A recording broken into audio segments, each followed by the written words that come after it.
मित्रांनो, आपण बघा आज कास पठारावर आलेलो आहोत. कास पठारावर बऱ्यापैकी आता सर्व बिया वाळायचा सीझन आहे.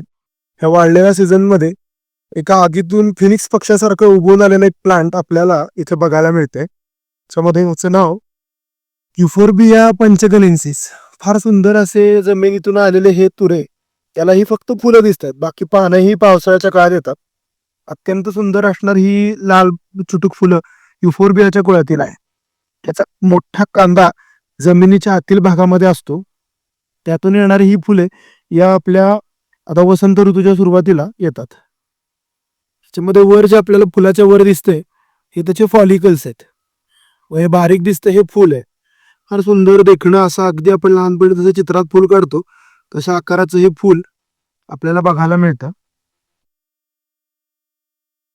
अशा प्रकारे एक निसर्गाची ही किमया आपल्याला इथे दिसते. युफोर्बिया पंचगनेन्सिस म्हणजे पाचगणीच्या पठारावर पहिल्यांदा हे फूल आढळलं, त्यामुळे ह्याला युफोर्बिया पंचगनेन्सिस असं नाव दिलेलं आहे. आता हे आपल्या साताऱ्यातील एक 30-35 पठारांवर याचा आढळ आपल्याला आढळतो. खूप संरक्षित असं हे प्लांट आहे. कास पठारावर आपल्याला हे वनस्पती दिसून येते.